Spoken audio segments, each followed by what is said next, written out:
evening, everybody. And let me underscore, it's been a good evening for everybody, not just the Democratic Party. But what a night for the Democratic Party. A party that is in its ascendancy. A party that's on its toes, no longer on its heels. From coast to coast, sea to shining sea. But it was not just a victory tonight for the Democratic Party, it was a victory for the United States of America, for the people of this country, the principles that our founding fathers lived and died for. And so we're proud. We're proud here in California to be part of this narrative this evening. We're proud of the work that the people of the state of California did tonight to send a powerful message to an historic president. Donald Trump is an historic president. He is the most historically unpopular president in modern history. In every critical category, Donald Trump is underwater. He promised to make us healthier. He promised to make us wealthier. We're sicker and poorer. And he fundamentally understands that.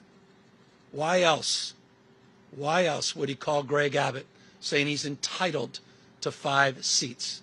Why else is he trying to rig the midterm elections before one single vote is even cast? He understands his position at this moment in the United States of America. One thing he never counted on, though, was the state of California. Instead of agonizing over the state of our nation, we organized in an unprecedented way in a 90-day sprint. People from all over the United States of America contributed their voices and their support for this initiative. We stood tall and we stood firm in response to Donald Trump's recklessness. And tonight, after poking the bear, this bear roared with an unprecedented turnout in a special election with an extraordinary result. None of us, however, are naive. This is a pattern. This is a practice. Donald Trump's efforts to rig the midterm election continue to this day.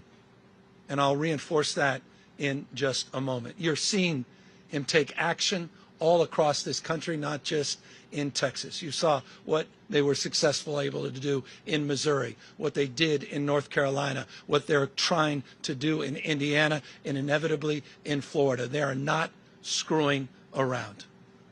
In June of this year, we saw 4,000 National Guard federalized in the state of California. We saw 700 active duty Marines not sent overseas, but sent to the second largest city in the United States of America to militarize our streets. We said in June this was a preview of things to come.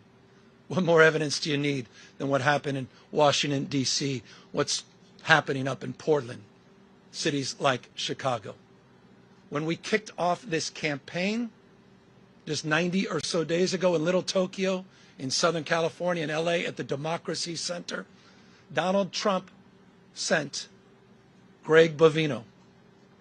He sent his private police force that increasingly appears to have taken an oath of office to Donald Trump, not to the Constitution of the United States. He sent them to our kickoff rally to chill free expression, to chill free speech, to intimidate people from participating. Just today, in Los Angeles, Donald Trump called up the Border Patrol, sent them to Dodger Stadium, and threw a fastball at free speech, right at the head, free expression, to suppress the vote in America's second largest city. Just did that today. People in tactical gears sent out to intimidate a community that is already on edge. But you see, as we speak, people are still in line. People waiting up 3 hours to cast their vote, to send a message to Donald Trump. No crowns, no thrones, no kings. That's what this victory represents. It's a victory for the people of the state of California and the United States of America. And this is a victory that's punctuated with a sober reminder that it's not just the actions that Donald Trump has taken to federalize our guard, to begin the process of militarizing American cities, to intimidate free expression and speech by utilizing ICE and Border Patrol in American cities. But he also announced today, right when polls were opening, that this election was rigged. That this election was rigged. Of course, those are familiar words. It's exactly what Donald Trump said after January 6th, that day of love, where he tried to light democracy on fire. He tried to wreck this country, and he called in to the Secretary of State in Georgia, calling up for 11, 12,000 votes, just like he called Greg Abbott, saying he's entitled to those 5 seats. He said this election was rigged, and he's moving to look for criminal prosecution and investigations at the Department of Justice. He is not screwing around. So tonight, I'm proud, but I'm very mindful and sober of the moment we are living in. Donald Trump does not believe in fair and free elections. Period and full stop.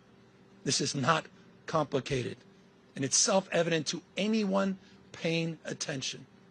You start to stack up all of these actions that continue to this moment and will continue in moments to come.